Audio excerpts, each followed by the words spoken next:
Welcome to technical session number 7. You might be Mr. sitting Kelly, what's the going, code? Is the same code? what? Nope, different code. It's in the chat along with the code below it. So welcome to technical session number 7. You might be asking yourself, wait a minute, what happened to 5 and 6? Don't worry, we didn't forget about them. They're coming later. I'm seeing it at the top. Okay. Beautiful. Yeah, I saw it at the top. There you go. So some of the technical sessions are out of order. Some, like the test out labs, when we give you the test out labs, are kind of out of order because we're trying to marry up all the subjects as we approach them at the same time. And we are pacing that with Coursera, which starts today. So we start week 1, course 1 today. So hopefully we can get through and we will answer some questions and be able to get some async work on that. So this afternoon, though, we will be talking about RAM, or random access memory. Here's a couple fun pictures of different RAM modules themselves. The objectives for this particular technical session is we're going to be define system memory and describe the different technologies. We're also going to be able to articulate the process, including key questions to answer when upgrading memory.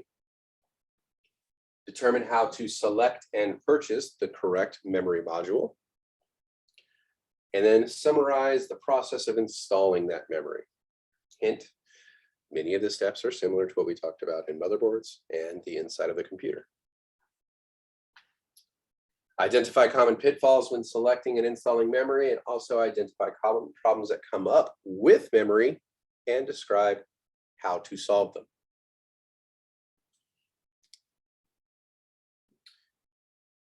BSMs that we want to keep in mind for this particular session are adaptability and persistence. We talked about this a little bit this morning. We want to be able to continually change as our industry is constantly changing. And we want to be able to, change and grow with it so that we can remain valuable members of our teams. Also, maintaining persistence. If we do not understand a subject or a problem or are unable to solve a problem, even after we have handed this problem off to a higher tier, follow up, maintain that persistence, show them that you are interested in this. You want to grow as a team member and want to develop.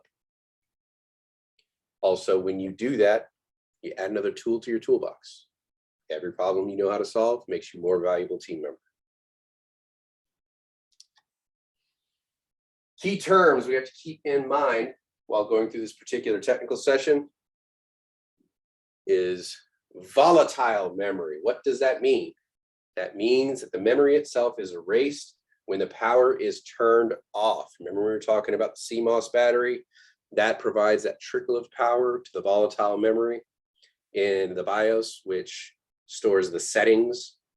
And if that battery dies, all those settings are lost because it's wiped away. That is a type of volatile memory.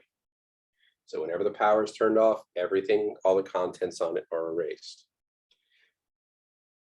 Then we have the counter to that, which is non-volatile memory, which retains contents when the power is turned off. This would be similar to like a hard drive or long-term storage. You have unbuffered memory, which deals directly with the chipset controller. And then you have buffered memory, which contains a buffer to help the chipset handle a large electrical load if the system has a lot of memory.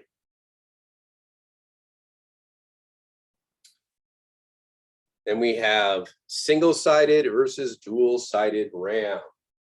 Easy way to remember this: single-sided only has chips on one side, dual-sided has it on both sides of the RAM module. A little harder to tell on this nowadays because they have covers that go over the RAM modules to kind of protect them a little bit.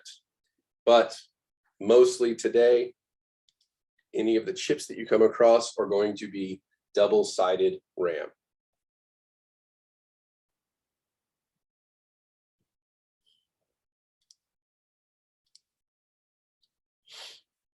Definition of memory. This is an area within the computer where information is stored while being worked on. Remember, it's the short-term memory. And we need to start being careful with our language when we define the difference between memory and storage. When somebody says storage, that means a hard drive. Saying memory, they're usually speaking about RAM. So we have to become more precise with our language as we move along. I still trip up on this every now and again just because it's a colloquial term to say, oh, my phone's out of memory or whatever, because my storage is full. It happens.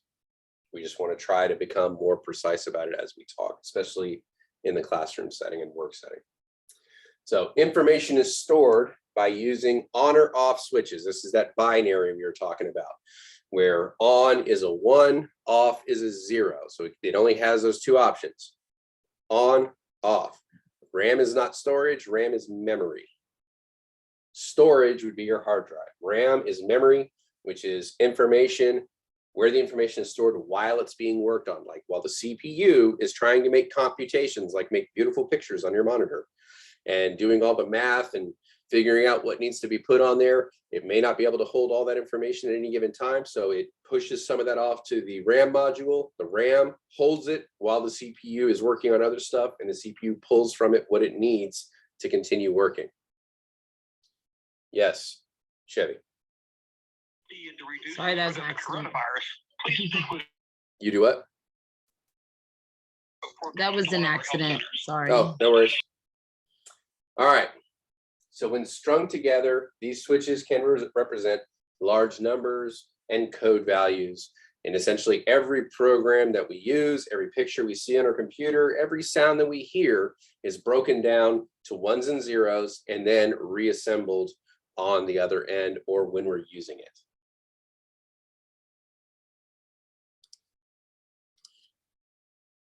So ROM, R-O-M, not to be confused with RAM, which is R-A-M.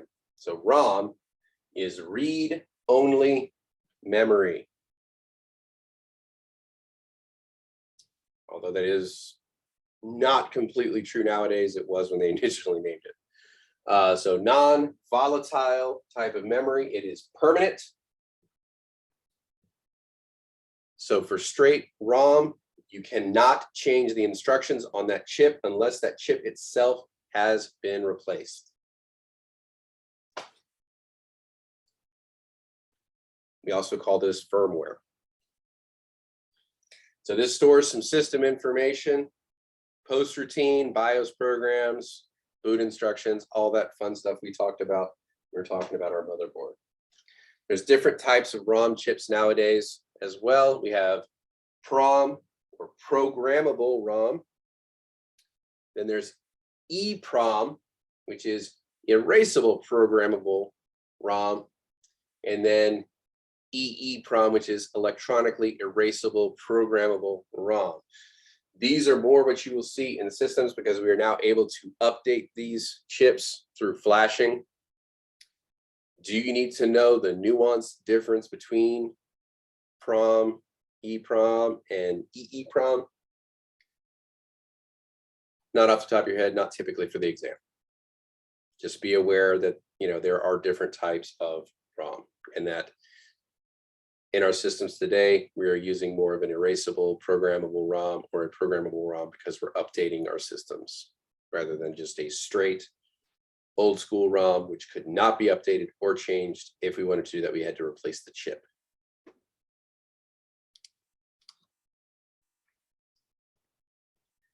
Questions, comments so far?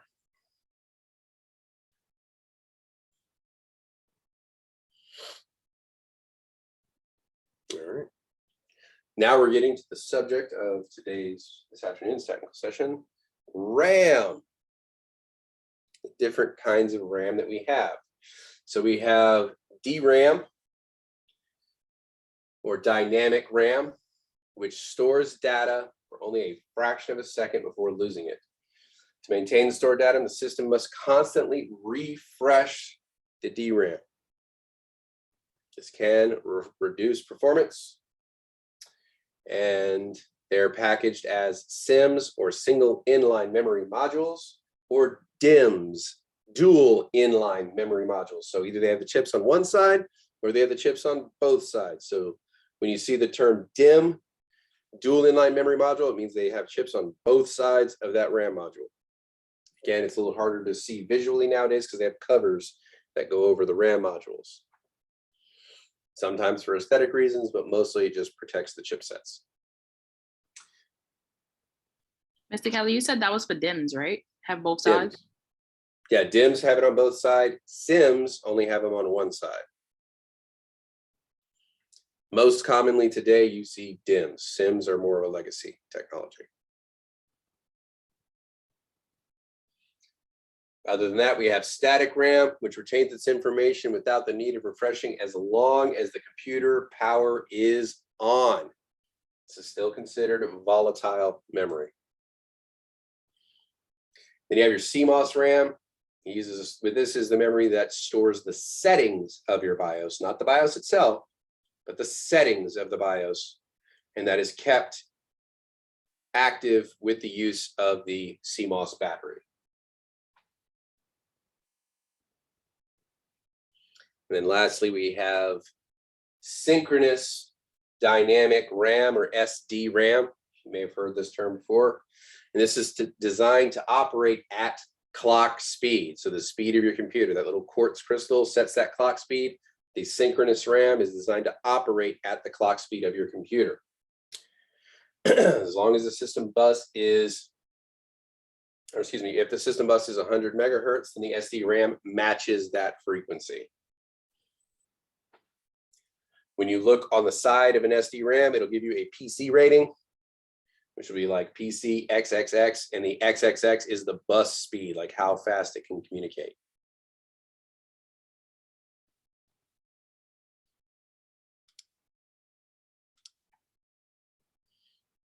So,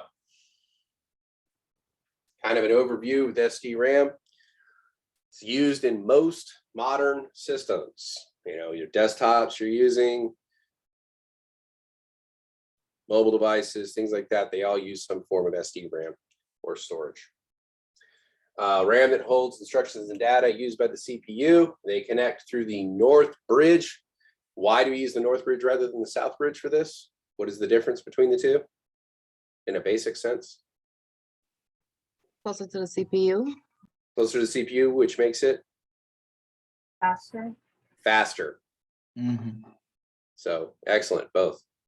So it connects through the north bridge because it's directly working with the CPU, trying to make computations. So it's holding stuff for the CPU and needs to transfer stuff back and forth really fast.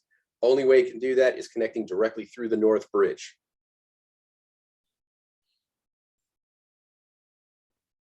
Another name for it, the north bridge, would be the memory chip, memory controller chip, or MCC.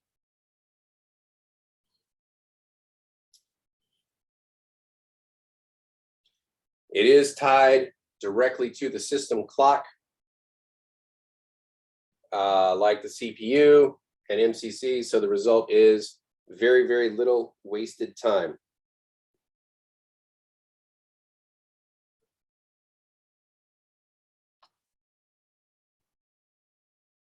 Sorry.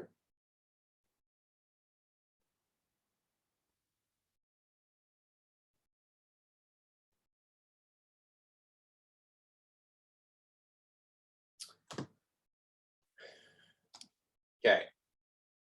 Form factor. What does that mean?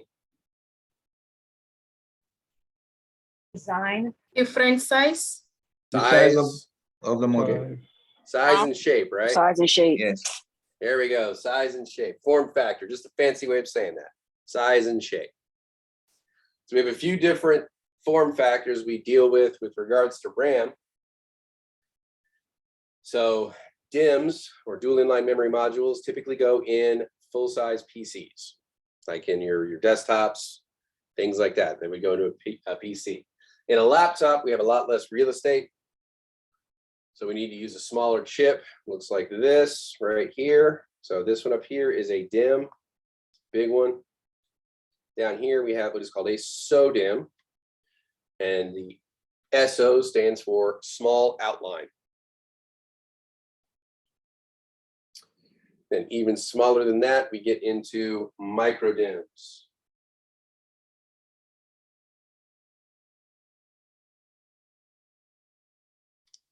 So here's a microdim here. All right, let's get into some math. This is Rachel's favorite. She loves this stuff. So DDR, when you see that put in front of SD RAM, that means double data rate. It's able to double the amount of data transferred per clock cycle, effectively doubling the memory's bandwidth.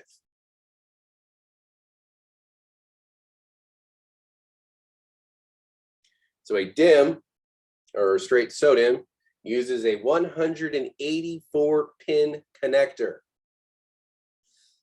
And the capacities, it can go from 64 megabytes to 2 gigabytes. The capacities, you don't really need to know. Pin counts, absolutely need to know that. They have it in the book as well as in here. You know, how many questions did you get on that, Rachel? I got a couple at least. I got one. You got one? I think I got like 3. So your low level SODIMM for a laptop, a DDR SODIMM has 200 pins, and then a microDIMM has 172. This allows for dual channel technology using 2 DDR SODIMM sticks together to increase throughput, which is nice. So how does this work mathematically to get our essential PC rating, or how fast this memory works? So we have our initial clock speed, right? So we have 100 megahertz.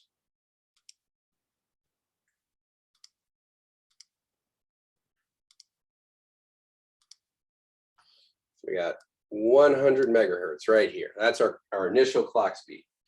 But we just talked about the fact that it is a dual data rate, right? So we double our clock speed. So because of the dual data rate, we are now at 200. So we take our clock speed, dual data rate, now gets us to 200. Now, in order to get our PC speed rating, we take our final number here, and we multiply it by 8, which gives us a PC speed rating of 1,600.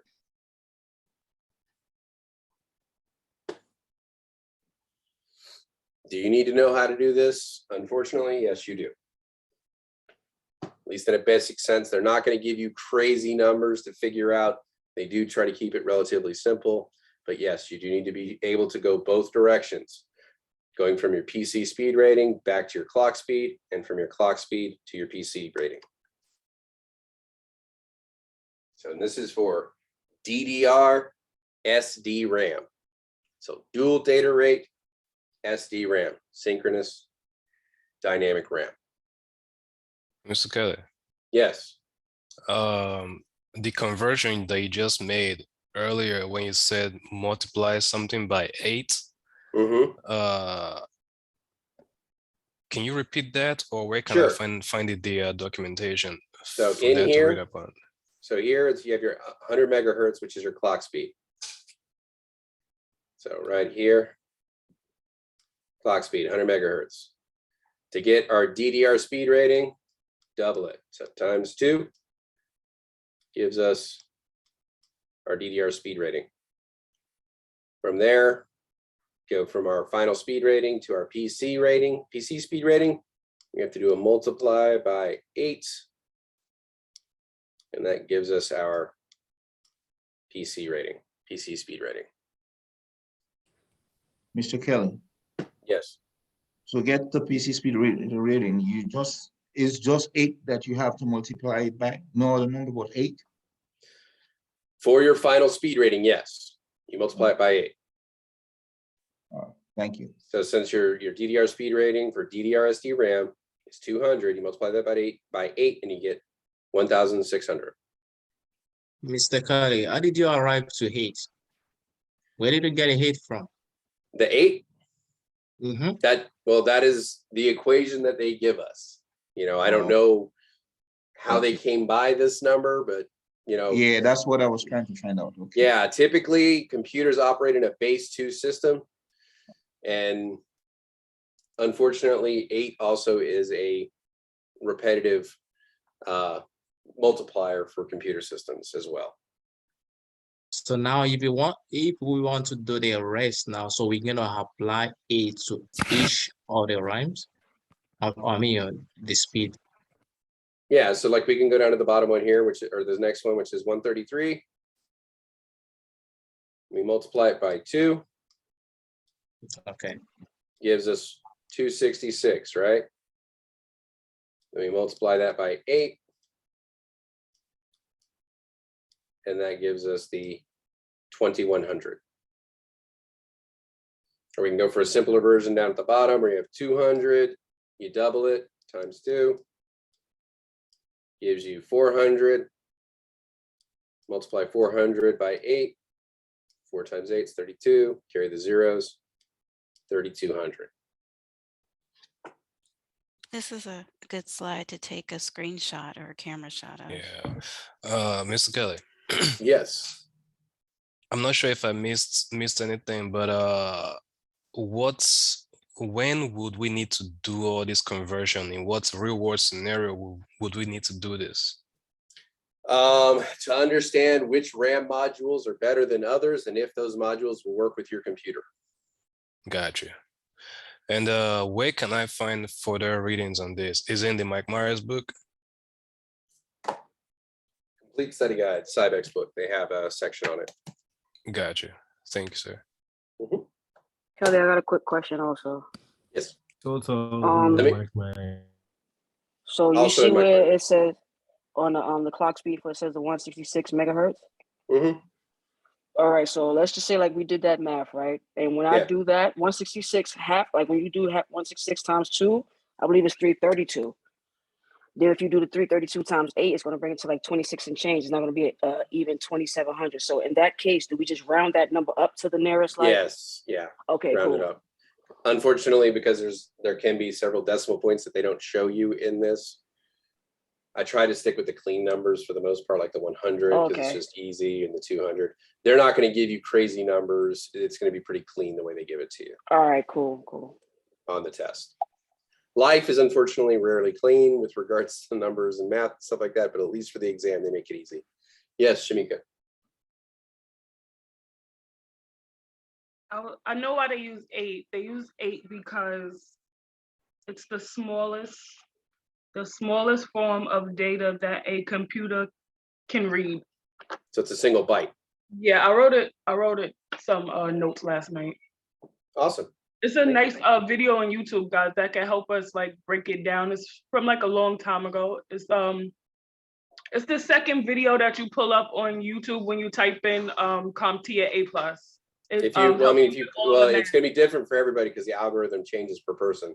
So if you actually share that, you can put it in the class chat and then people can look at it too. Okay. So And always can up for open tools. Yes. I just add something? If you happen to use the incorrect RAM, you will burn the memory module and burn the board. And your system can become like a brick, not usable. Yes. And you can't mismatch RAM either. So if you're using the dual channel, you can't match up a 4 with an 8. You have to put 2 8s together and they have to be matched in speed and type. Mr. Kelly, I have a Yes. question. In the third one, clock speed 166 megahertz. The DCR is 3. It has to be 332, right? So Yes, we just talked about this. Yeah. What? There's likely decimal points in here that we're not seeing, and that's why it got rounded up. Oh, okay. That's why I Okay, try to sir. stick to the clean cut examples, like the first one and the last one. Oh, I got it. Mhm. Hey, on installing RAM, Mr. Kelly, Yes. you can use like a DDR4 slot, I mean, a DDR3 for like a DDR4 RAM though, right? No, the notches are in different places. Oh, okay. So yeah, the generational jumps, the notches move. Same with like the cards we were looking at earlier. With each successive, card, as they move up in generation, they move that notch so that you can't misuse them. Because remember, power consumption changes as well as data speeds. Yeah, I can't remember what it was in one of the modules or something we read. It said that there was something that was forward compatible, but not backwards compatible. They have a universal form factor for cards that can go across 2 or 3 generations. That may be what you're talking about for the expansion cards. Yeah, that could be. So I think that might be what you're talking about. All right. So some of you may be sitting there like, okay, well, that was easy.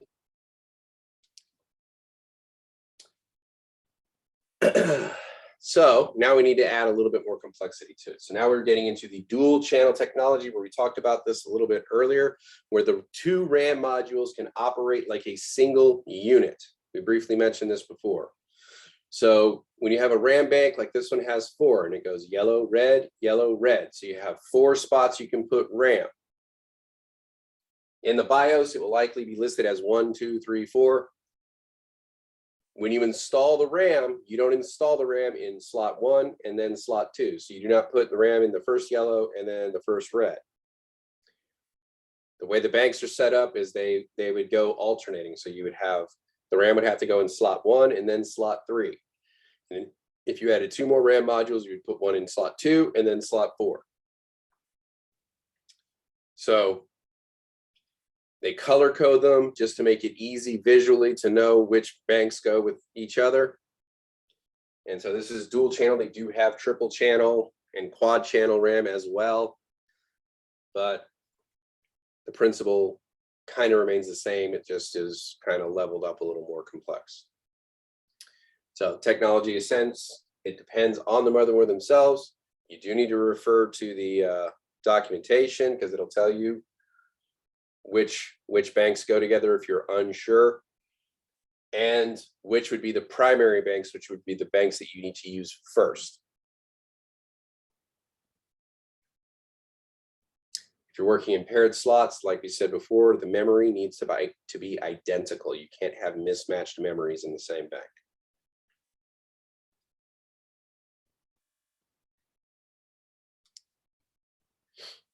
All right.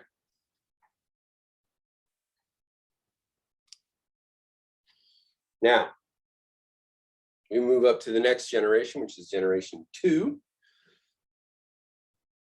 So we have the DDR2 SD-RAM, which doubles the speed of DDR. So this is the second generation of this.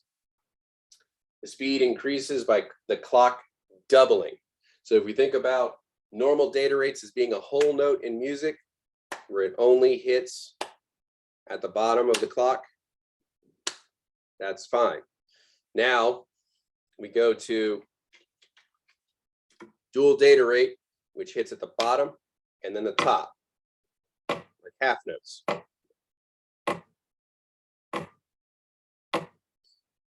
So now we're doubling it again. We're going to be hitting like quarter notes. So bottom, half, top, half, bottom.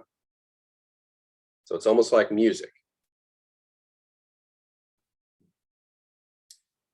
So when we're making our calculations for this, use the 100 megahertz because it's a little simpler. So we start with 100 megahertz, multiplied by 2. We get our 200 megahertz. That gets us to our DDR input-output speed, but we have a DDR2. So we have to double it again. So we multiply by 2 again. Gets us to 400. That's our final speed rating for DDR2. Multiply by 8 to get our PC speed rating, which is 3200.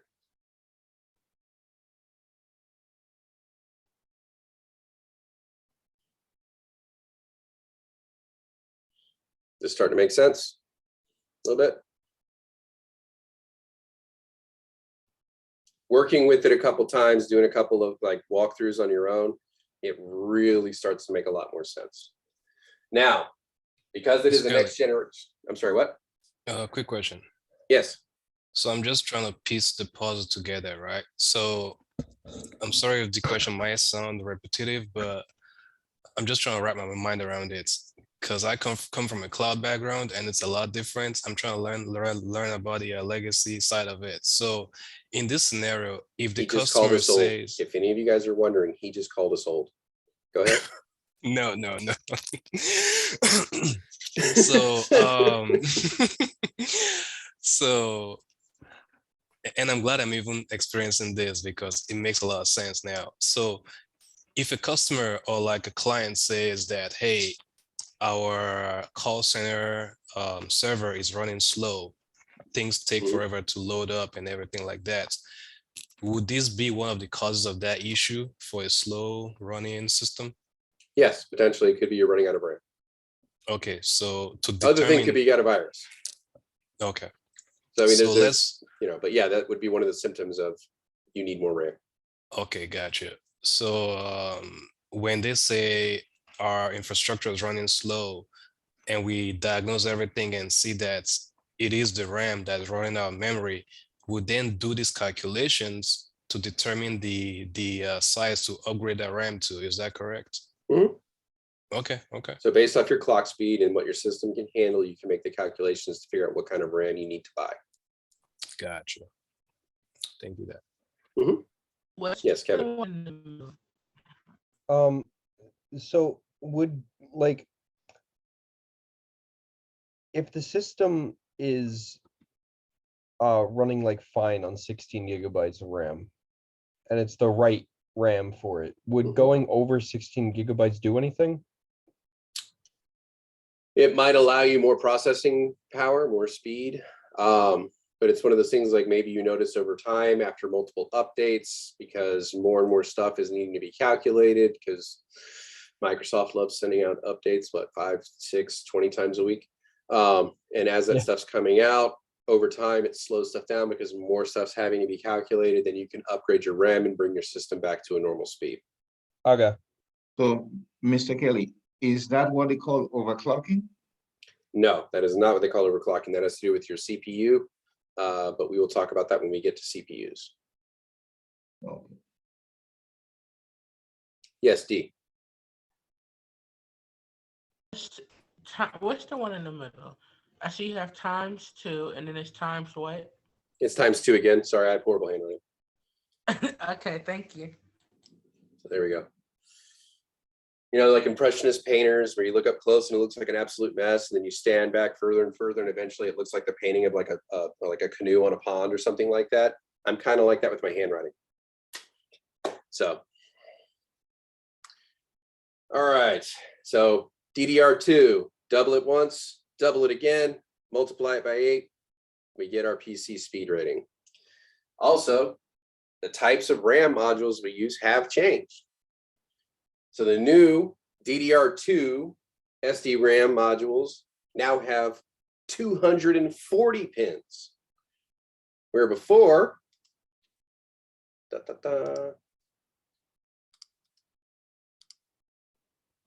only had 184 pins. So we get up to DDR2, we now have 240.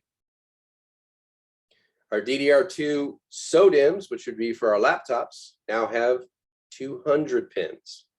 So it has changed over generations.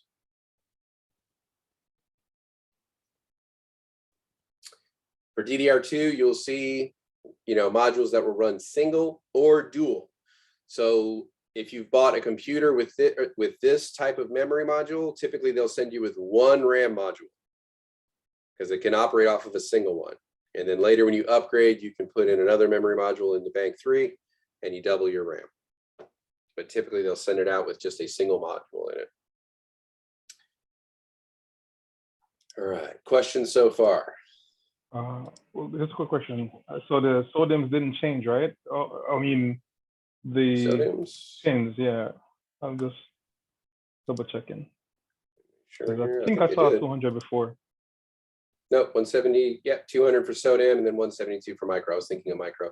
So SODIMM Okay. has stayed the same at 200 pin. You're right. Okay, thanks. So we've mastered this. This is all awesome. We're good to go. Awesome. Generation 3, DDR3. Taking it up a level. Higher, more efficient. 30% lower power consumption, all awesome stuff. Doubles the buffer from 4 bits to 8 bits. We were on quarter notes before, right, for DDR2. Now we're on 1/8 notes. We can carry through the music metaphor. So now we're on 1/8 notes on the metronome of that clock. That is our clock speed for our computer. It doubles the buffer from 4 to 8, giving a huge boost in bandwidth over the older RAM modules. Now, the DDR SODIMMs, or the DDRs, are now using 240 pins slotted differently from the older ones. And DDR3 is now at 204, where I think it was at 200, I think previously. DDR3 now allows for chip capacities of 512 megabytes up to 16 gigabytes, which is a pretty big jump. And now we can get into the cool stuff like triple channel and quad channel on our motherboards. And how do we calculate our speed rating? Stays the same. We just basically took it up a little bit. So we start at 100. We double it to get to our SD2, or DDR, excuse me. So that gets us at 200. They erased it for space. Multiply that by 2 again to get us to our DDR2. So we're at 400. So double it once to get to our DDR, double it again to get to DDR2, double it a third time to get to DDR3, which puts us up at 800. And then we multiply that final number by 8 to get our speed rating, which is 6,400. So each subsequent generation, we're just doubling it one more time.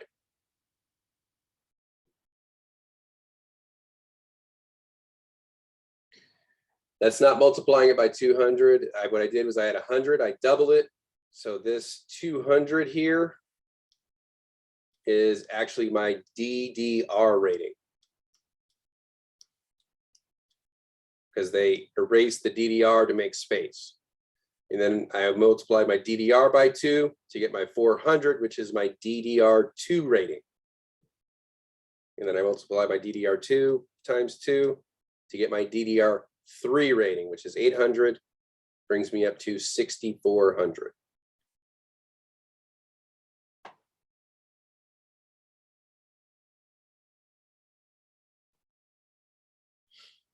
Do we make sense? Okay. So we start out at clock speed, which is 100, right? We need to get our DDR rating, which is our dual data rate. To get that, we multiply this by 2. So times 2 gets us 200. That's this number here. I now need to get my DDR2 rating, which is 2nd gen.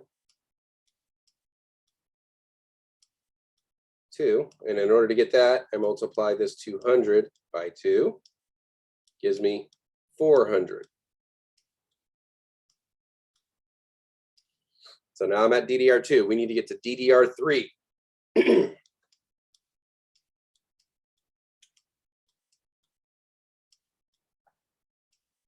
How do we get there? We multiply 400 by 2,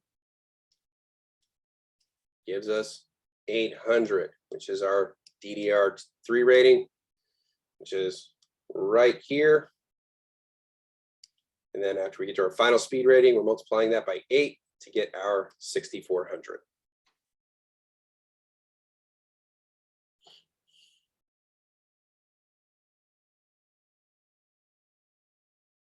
Correct. DDR 200 is for DDR. That's our initial dual data rate. Okay. We all good? Awesome. Happy about that because, you know, we can take it up a notch. DDR4. Next generation, same old rules. So we get our clock speed, which is, we'll start here with 200.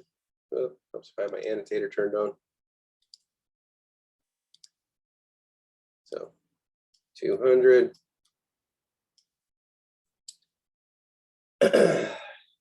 Multiply by 2 gives me our 400. Gives me DDR. 8 gives me our 3. 4 gives us, oops, eraser.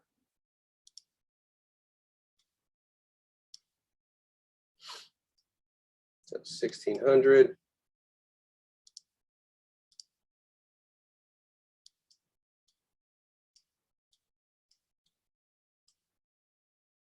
So was that single, dual, 2, 3, actually 4 should be 32.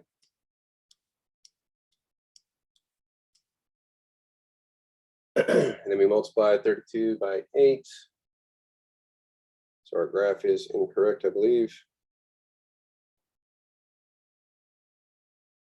Gives us 25.6. Oh, that's not right. 3,200 times 8. Yeah, 25.6. 600.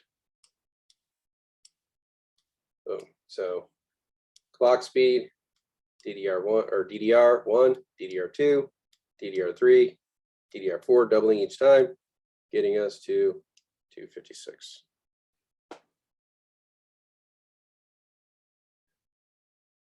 So this gives us Can you our run through that lower one more voltage. time? I just got. Can you run through it one more time? I just zoned out. No problem. I know you get. So ignore this right now because it's, I think the clock is inaccurate. So you start with your clock speed, which is this upper number up here. To get to dual data rate, 400. We double it, get to our dual data rate, 400. Double it again to get to our DDR2, gets us to 800. Double it again to get to our DDR3, 1600. Double it one more time to get us to DDR4, 3200. And then we do our multiply by 8, gives us 256. Or excuse me, what was it? 25,600. So just each, you know, the math doesn't change. You're just doubling it each time with each generation. You're just adding that double for the dual data rate.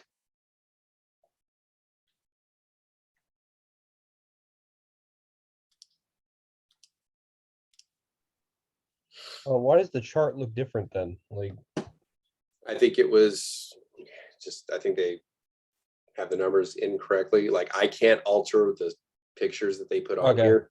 I'm creating all new slide decks myself, but unfortunately it takes time. All right. I'm working with what I got. What So was the pin count? I'm sorry, on that DD4.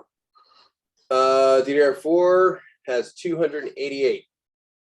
Thanks. 288 pins for these, for the DDR SD RAM. I believe the at this time they didn't have the SODIMM Gen 4. They do now. They didn't then. And I think the pin count has remained at 204.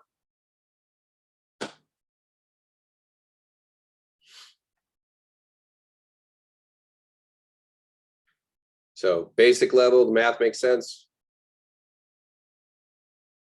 Key thing is just don't overthink it. I'm not good with math, but I sure can't use a calculator. There you go.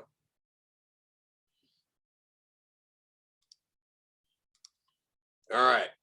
So that slot or notch that we've been talking about, if you look, here's a picture of each subsequent generation of RAM. You can see each time the notch is offset in a different place, so that you cannot put a Gen 3 or DDR3 in with a DDR4. It won't fit because that notch will prevent you from being able to seat the RAM properly. Because remember, the power requirements have changed and the speed requirements have changed. We cannot use mismatched equipment essentially.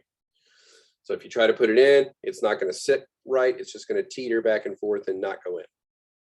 So that's why they offset the notch with each generation.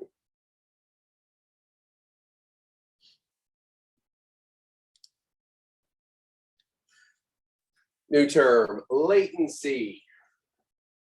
Kind of like form factor is a fancy term for size and shape. Latency is a fancy way of saying delay or lag.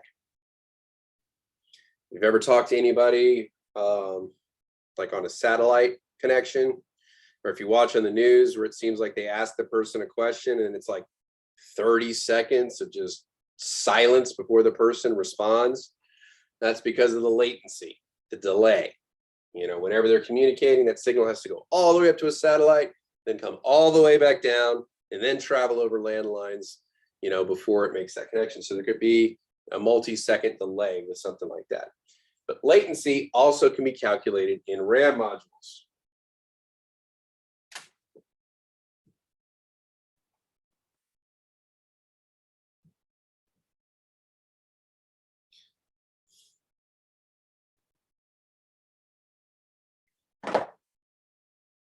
All right, so real quick,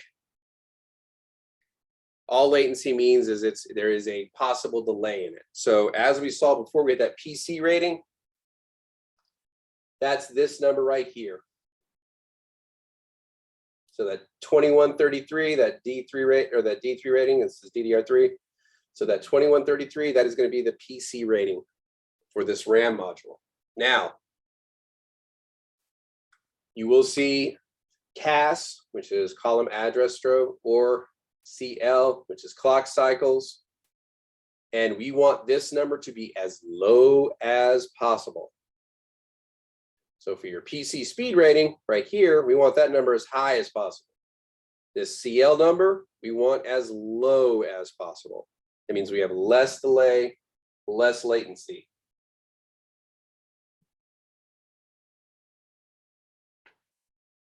Any questions on that? No, we're good. Okay, so why the bottom one has CL9? You said the bottom one needs to be high and the other one needs to be low? No, these are two different RAM modules. They have the exact same PC speed rating, but which one do you think would be faster? Faster. Top one. The top one. Why? Because the latency is lower. Because the CL rate, this number is lower, right? So it has lower latency, so less delay.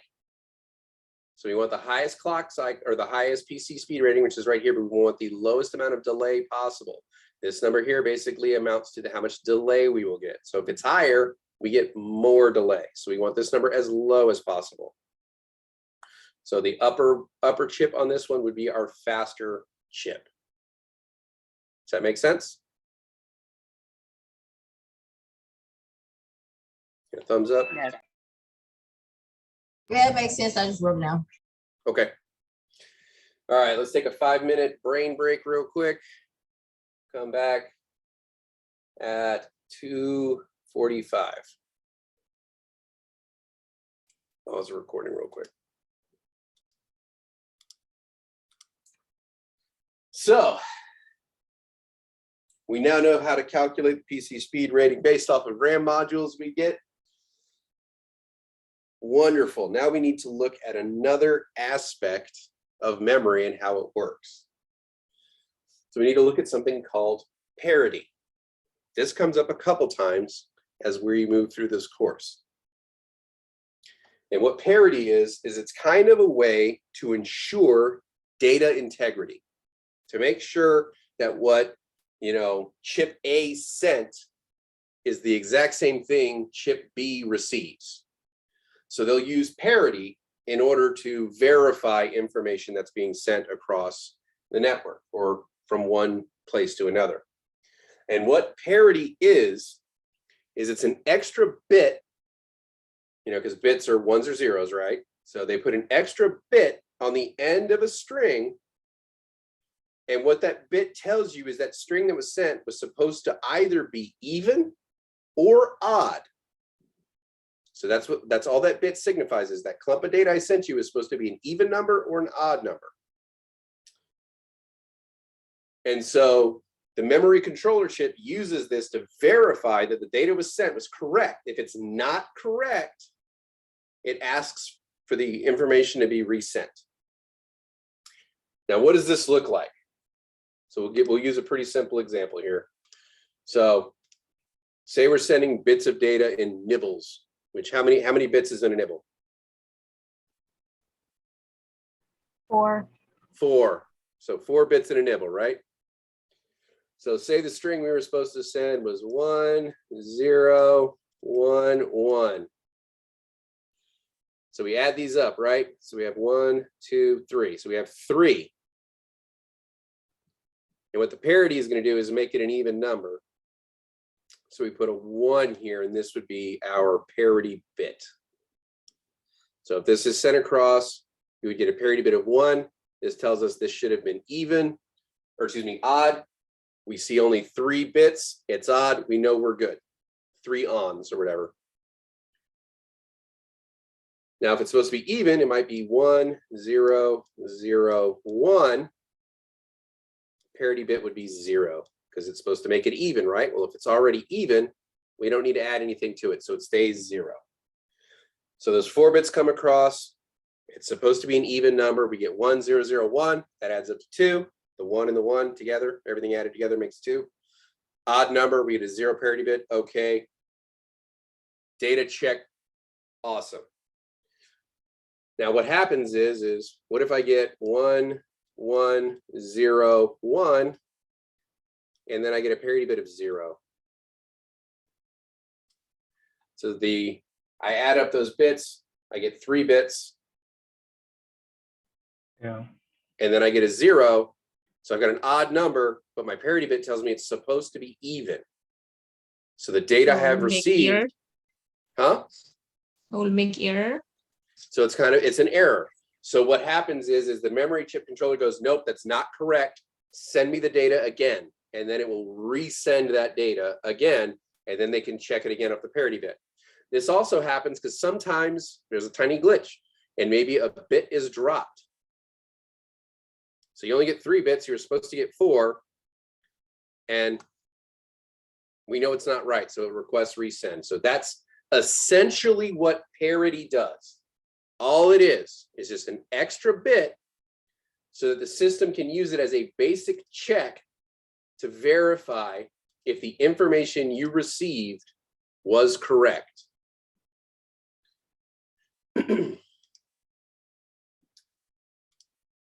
But let's take it up a notch because that's what we're doing today, right? So let's up the stakes a little bit. Now we move into something called error corrected or correction coding, ECC. This is a type of RAM.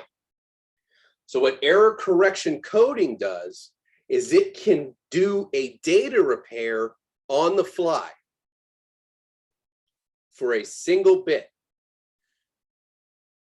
So we can go back to our other examples here, and we can go 1 and say we got an error here. That bit didn't come through.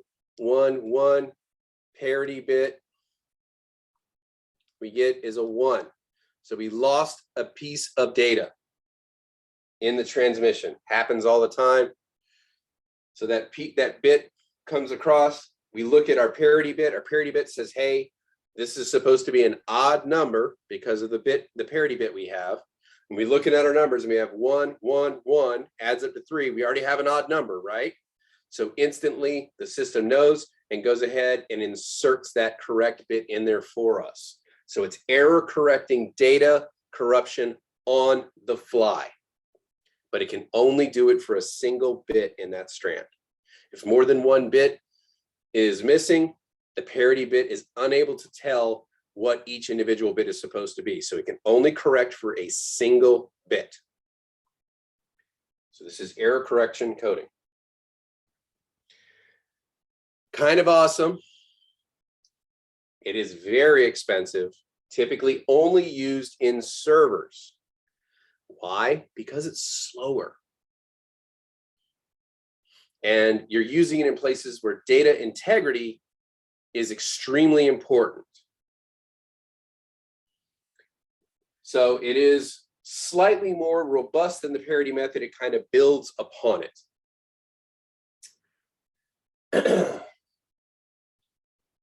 Any questions about ECC and rudimentarily how it works? So we know the parity bit tells you whether that string should be odd or even, lets you know whether or not the information you received is good. If not, it requests a resend, but error correction coding can fix it on the fly for a single bit. I have a question, sir. Yes. This parity and error correction coding, it is a inbuilt of the RAM, or it is the extra one that we has to add it to it? This is going to be higher levels of RAM. This is going to be different types of RAM you can buy. With the parity and error correction code. Correct. The RAM commits. So the Okay. ECC RAM is, like I said, it's typically only found in servers, like it's only used in servers, partly because it is slower and more expensive. And you typically would only use it in places where data integrity is very important. Okay. Thank you, sir. Mm-hmm. Yes, Greg. I'm so glad I'm taking this class. I appreciate that. Yeah, I'm familiar with ECC, but I didn't know why. Because I was like, why is this so expensive? But it's slower, you know, it was insane. I was like, why can't we just put some regular stuff in this server? But the hold on, where was it again? The NC server. Oh yes, I wanted to understand. You said it can only correct one bit per strand, right? Yes. However, how do we know how long a strand can be? Because if it's divided up the strands into more segments, it could correct more per job, Correct. right? But it would also slow it down even further, right? True. So you would need to actually, like the people who are developing the RAM would need to find that happy spot between, you know, the length of the strand versus the average propensity for an error, right? Yeah. So, Okay.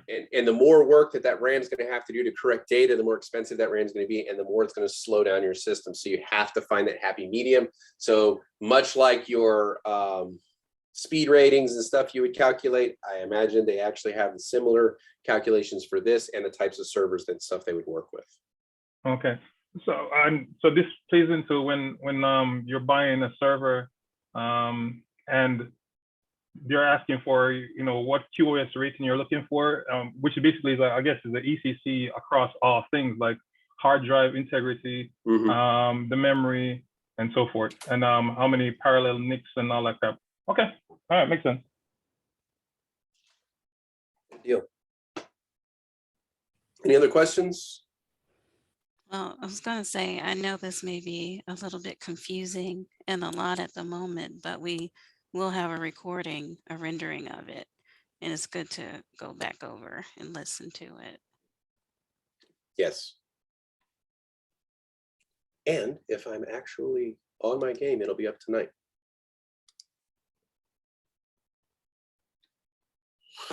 So, questions, comments, concerns, complaints, headaches? It becomes easier as we go, it becomes more familiar. Remember, it's not all familiar yet. We will revisit parity because parity also works for data reconstruction with RAID arrays. So when we get into RAID, we'll be talking about parity again. This is just kind of an introduction to it. Right.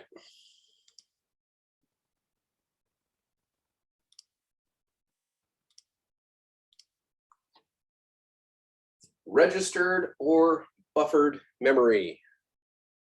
This is memory that has a register in it between it and the memory controller. Remember, so kind of helps with the power as well. It stores bits of information in such a way that systems can write or read out all the bits simultaneously. This reduces the load on the MCC or controller and allows the device to support much more memory than would typically be possible. Also, this is typically used for servers.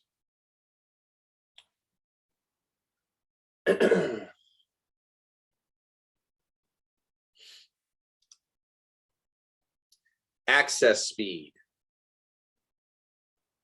So this is the amount of time in nanoseconds that it takes RAM to provide the requested data to the memory controller.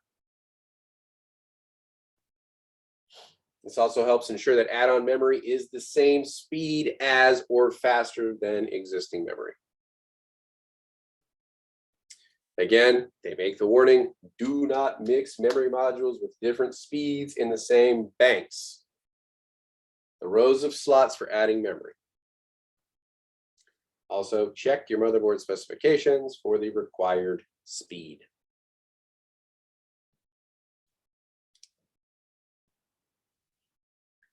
SPD. Yes, you want to remember this. This comes up quite a lot.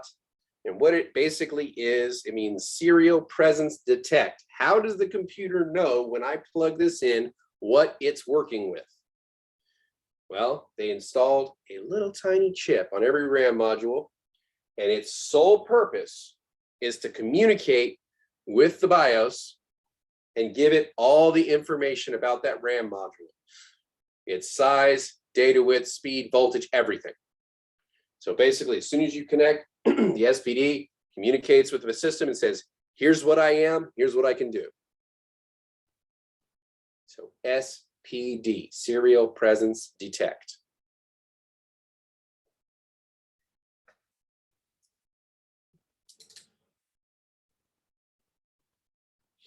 And for added information, it's stored on an EEPROM read-only chip on the RAM module. Wouldn't that be just for the newer stuff? Because EEPROM wasn't available years ago, right? So based on what we did So earlier currently, today. yeah, it's on an EEPROM, but that SPD chip, you can find that on SIMs. It's there. You can even, it's very easy to visually see. So you'll have like 4 main memory chips, and you have this little tiny chip up in the corner, and that would be your SPD chip. Okay. So SPD has been around for quite some time. Mm.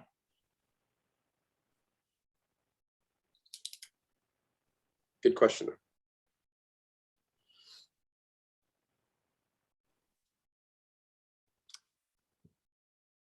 All right. When should we upgrade our RAM? How do we know? Should I invest the money or am I good? Some of the symptoms that you need more RAM: system slowness. It's generally more sluggish, unable to work the way it used to. Sometimes you'll get an insufficient memory error. The other fun thing you get is excessive hard drive accessing. Anybody ever notice when your computer slows down, all of a sudden you start hearing that hard drive go nuts? It's going like writing back and forth to your, and you're like, I'm just trying to open a web page, and like the hard drive all of a sudden starts writing like crazy. Well, what's happening is you utilize something which is called virtual memory.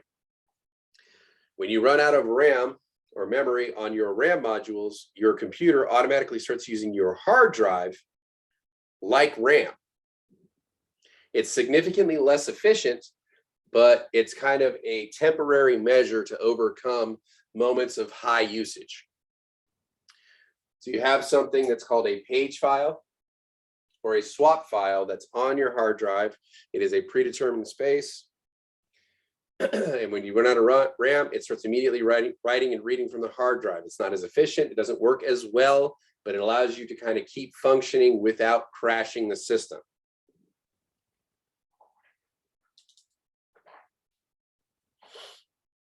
So that is what's called virtual memory.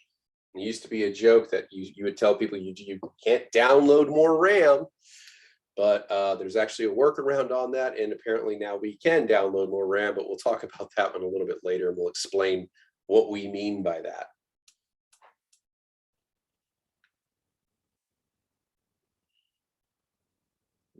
So when you run out of memory on your RAM modules, your system immediately starts using the hard drive. So what should you consider when you're upgrading or replacing your RAM in your system? How much RAM do I need? And how much is allowed by the operating system I'm using? Some operating systems have a cap. They don't recognize anything above that. If you're operating off of what's called a 32-bit architecture, it doesn't recognize anything above 4 gigabytes of RAM. That's it. Anything you put in above that is just wasted. It doesn't recognize it, won't use it, doesn't care. How many and what kind of memory modules are currently installed on my motherboard?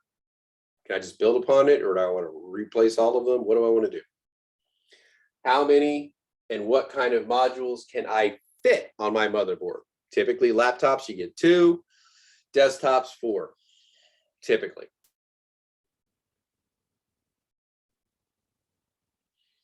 How do I select and purchase the right modules for my upgrade?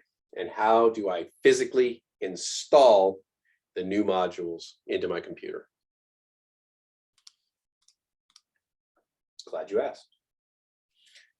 How much memory do I need? So with the demands of, stuff we're using today, the typical answer is all I can get. However much I can fit in there, however much I can afford, that's how much RAM I want to install, because it gives me the most boost I can get. Yeah, it can get expensive quick, but in a world with unlimited money, that would be ideal. Unfortunately, we rarely operate in that world, and we need to be selective in our purchases. So operating systems have limits on the amount of memory as well. Windows 8, Windows 7 at least need 2 bare minimum. More is better. Again, like we talked about, 32-bit architecture, 4 gigabytes is the maximum. 64 bits, we can go a lot higher. However, Windows 7 can only handle about 16 gigabytes. Windows 8 can get up to 128.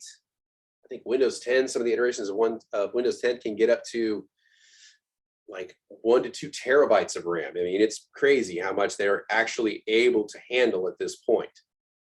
I haven't even looked into Windows 11, what that's able to handle. But I imagine that's going up even further.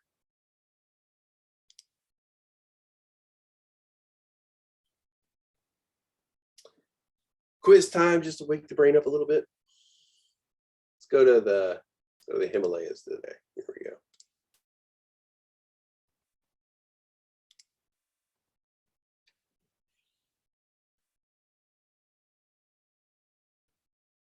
Doing good. We've only got 10 slides after this. You guys should be cheering. Go ahead and pause the recording. So, how do we find out how much memory is installed in a current system? From Windows, you can use the System Applet control panel and look at your system, and you will see it will give you a rundown as to your computer's specs. It'll tell you what kind of chip you have. It'll tell you what kind of operating system you have, whether it's 64 or 32-bit, and then it will tell you how much RAM you have currently working on your machine. Other place we can go is the BIOS setup screen. And in there, it will tell you in each RAM bank how much memory is installed. And then there's also third-party software that some people can use that gives you a more detailed method to know the amount and slots available.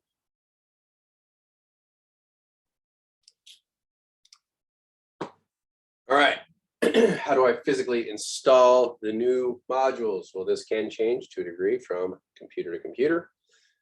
Basic instructions, power down your system. What do we do after we power it down? What's the first thing we should do?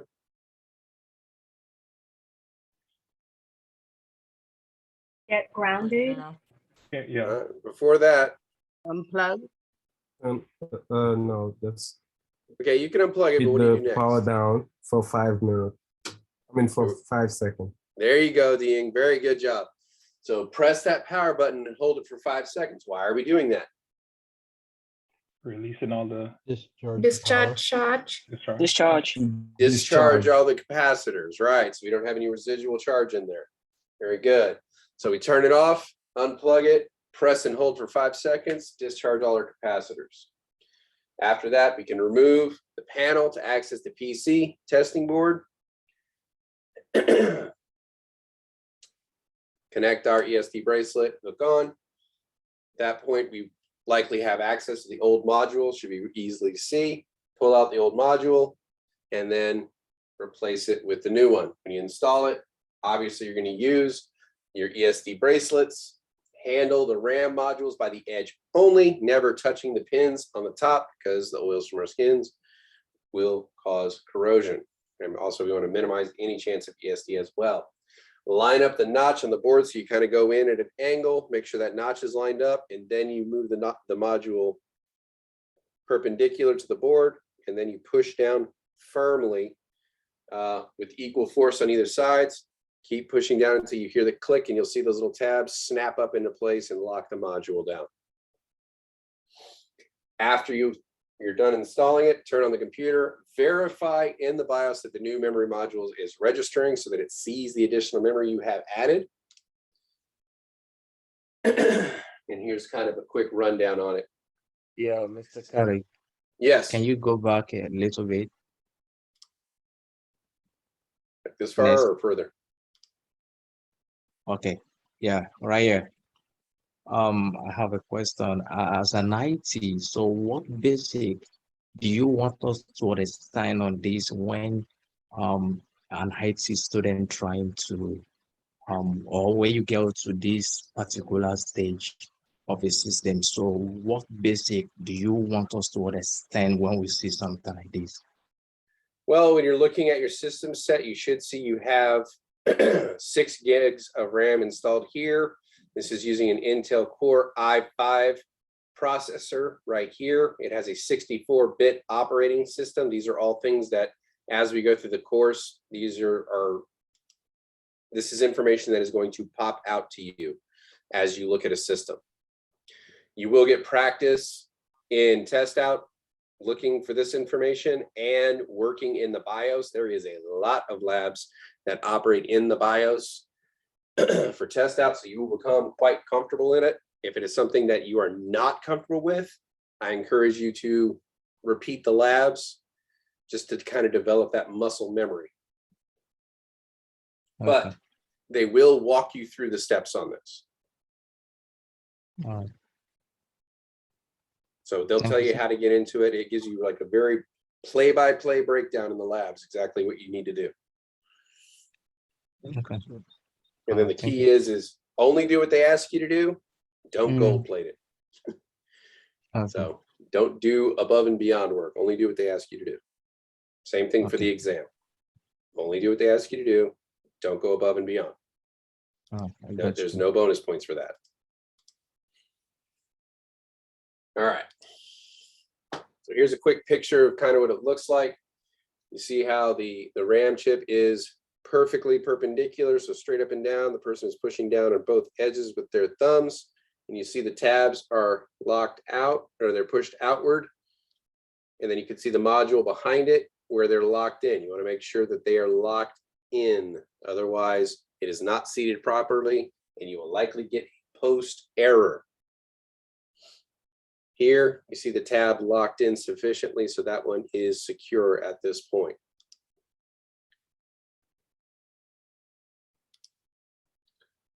All right, so pitfalls installing new memory.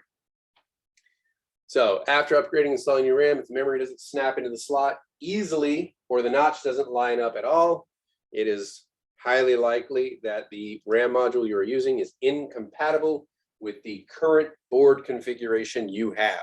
Means likely you bought DDR3 RAM for a DDR4 memory bank or vice versa, something along those lines.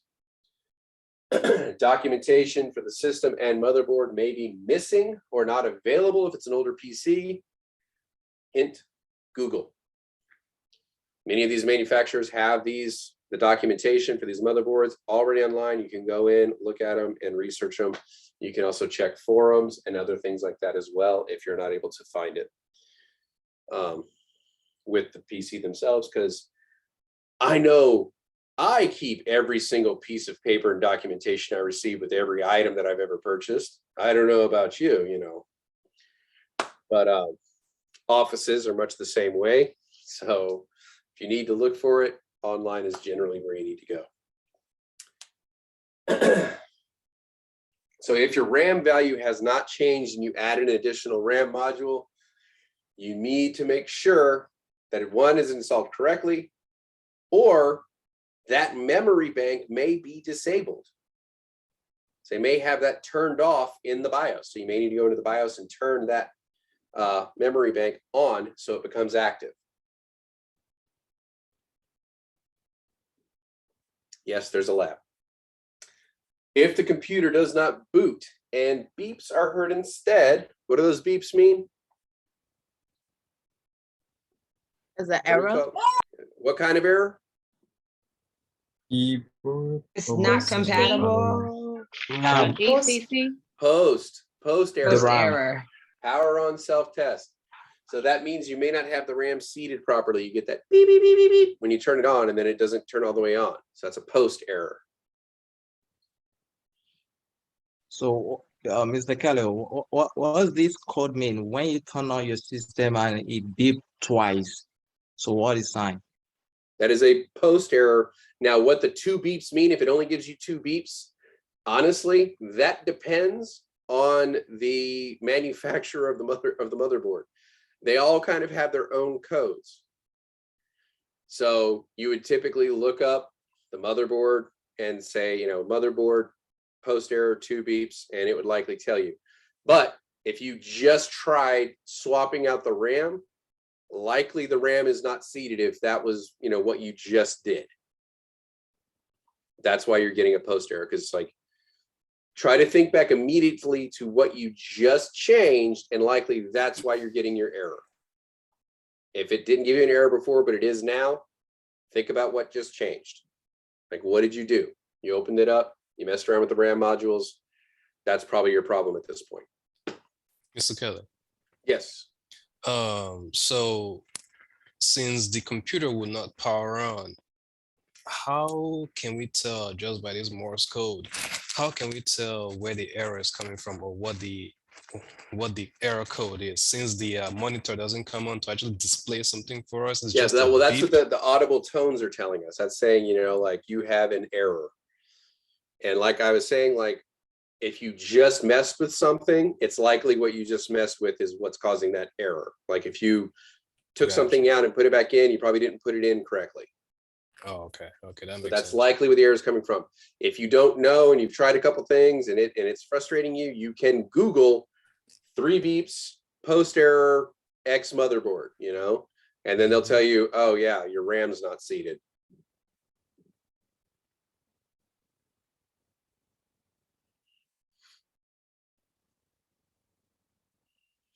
So, but it can change from manufacturer to manufacturer.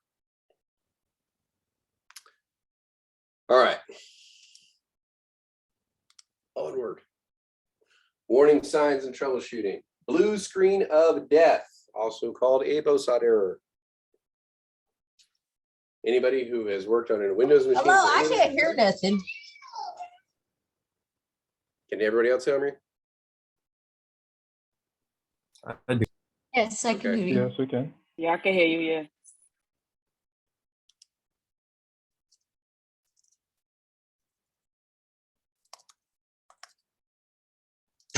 Oh, my volume was down. There we go. All right. So, blue screen of death. If you've worked on a Windows machine for any length of time, you are familiar with this. Thankfully, the blue screen of death gives us a lot of good information. It'll give you a code, and that code will tell you specifically what is wrong. Depending on your IT department, sometimes IT departments can make that intentionally obscure for security reasons, but for the most part, that will tell you exactly what is wrong with the system. The system works fine at first, but begins to have problems later. That's another one we'll look at. Freezing, hesitating, system moving slowly, system does not boot, beeps heard instead. We got that, that was our post error. We talked about that here a little bit. So these are some of the warning signs when you're troubleshooting. Many of the solutions, rebooting the system. This is why they always tell you, you know, when you call IT, have you tried turning it on and off again? Because when you do that, it clears the memory. And it is unfortunate how many problems can be resolved by rebooting the computer. After this, you can enter the BIOS, set post to disable abbreviated start to check for memory issues if you wish. If you are so inclined, you can check that memory in the other system to see if it is yours, the computer using, or the RAM module.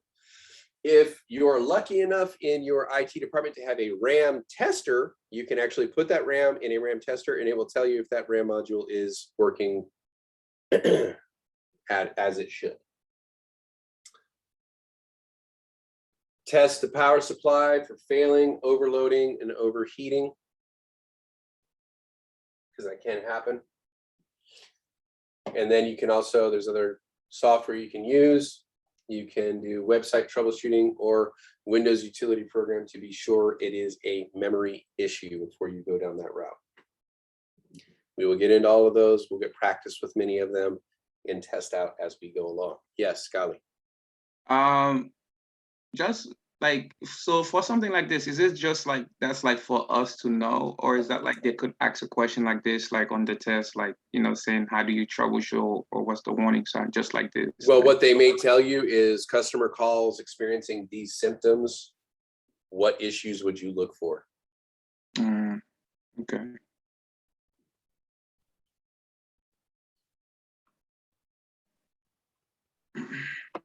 So, all right.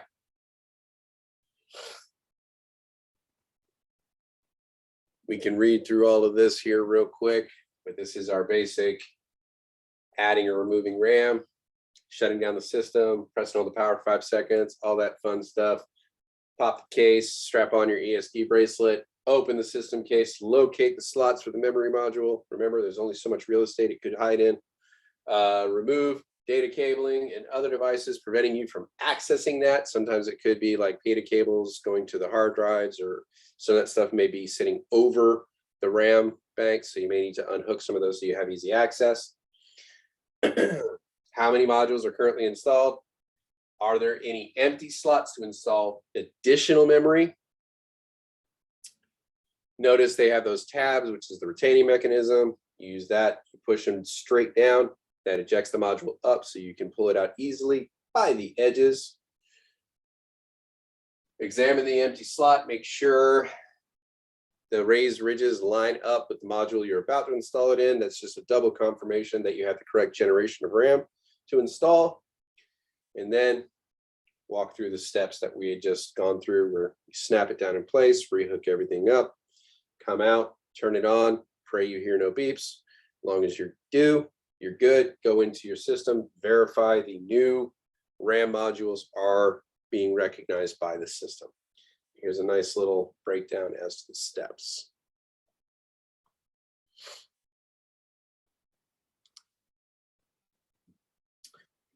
All right. Make sure I shared sound here.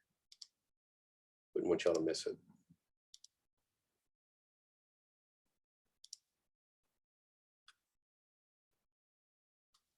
Go, give me a thumbs up when I start playing, just to make sure you hear it.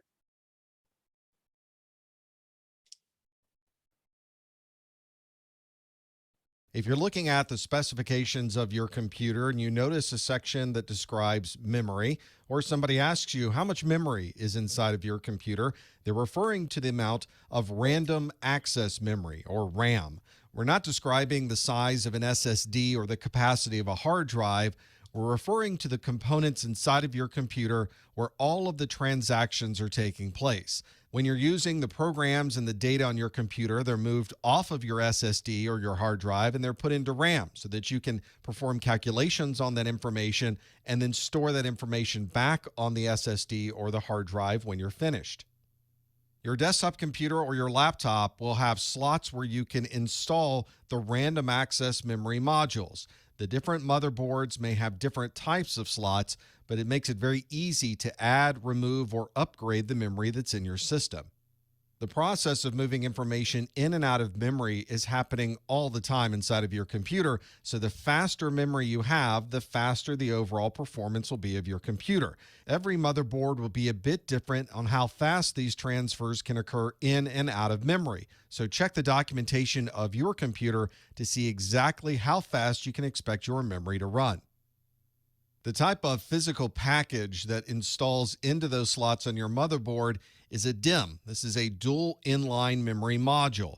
It's called a dual inline memory module because this memory module has a series of contacts on one side of this module. It has another set of contacts on the other side of the module, and those two contacts are different on each side of that memory module.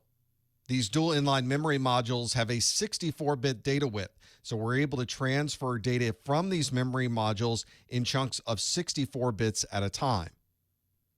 The memory that's inside of a laptop is probably a smaller version of the DIMM. This is the small outline dual inline memory module, and it's about half the width of a standard DIMM that you would find in a desktop computer. You can find the DIMMs and the SODIMMs available in DDR2, DDR3, and DDR4 flavors of SDRAM. We'll explain what all of those are later on in this video. If you're using a SODIMM, it's probably inside of a laptop or a mobile device because of the size. You're able to fit a lot more information into a smaller area, which is important for those mobile devices.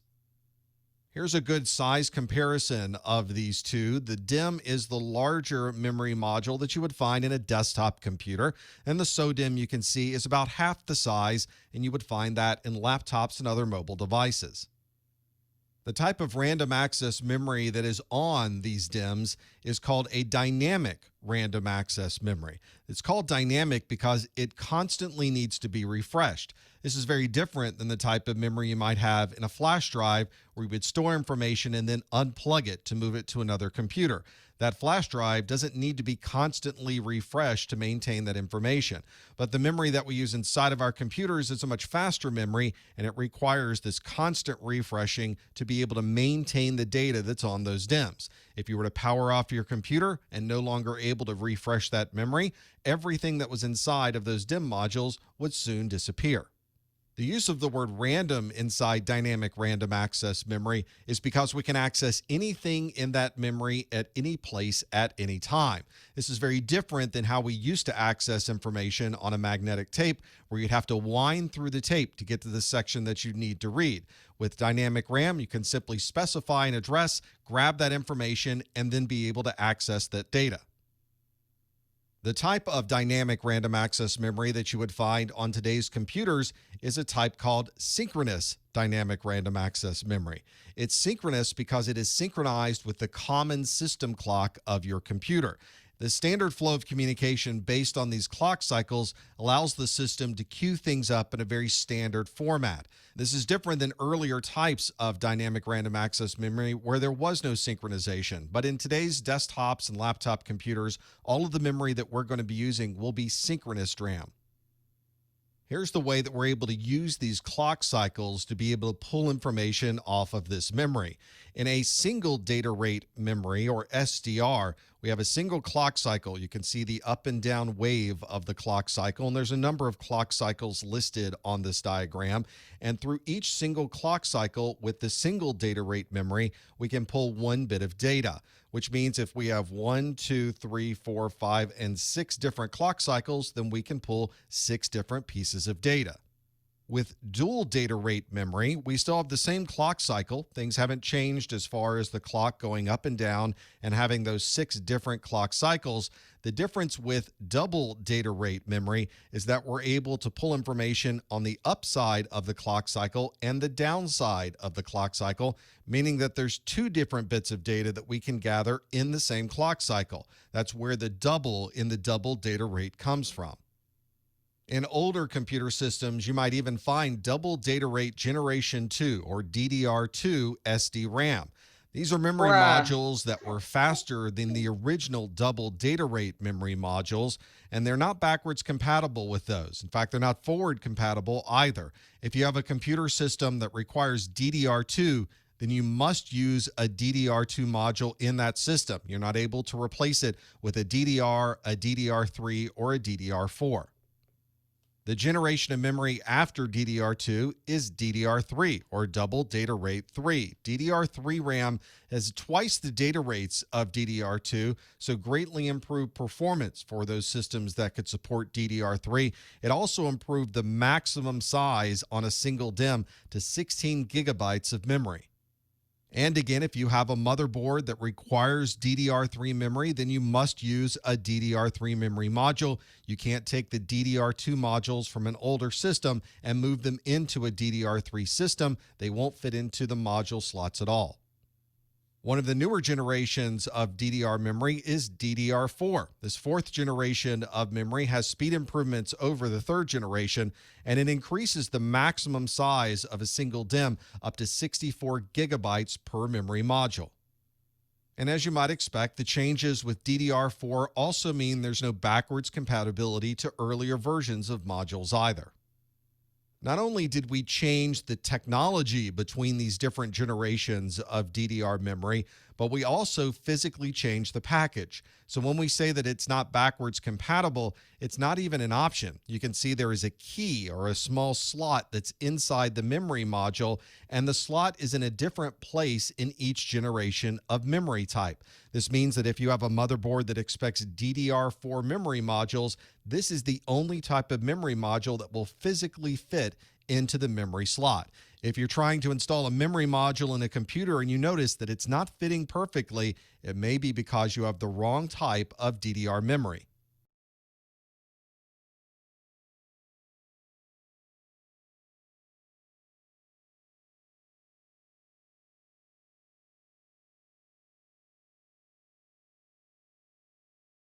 The memory that's inside of our computers is not infallible. You can have electrical hiccups. There could be memory that is not seated properly, or there just might be bad connections for the memory that's inside of your system. And occasionally there might be a bit that accidentally gets flipped from a 1 to a 0 or vice versa. If you have a critical computer system, however, you really can't afford to have memory that might be changing some of the values as it's going through the computer, regardless of how rare that might be. So your virtual machines, you might have database servers or web servers or systems that are required to be up. Well, this is it. Big sigh of relief. We've come to the end of the technical session. We should now be able to define system memory, describe the different technologies, articulate the process, including key questions to answer when upgrading our memory, determine how to select and purchase the right memory modules. Hint, it's in the documentation. Summarize the process to installing it, and some basic troubleshooting with regards to it.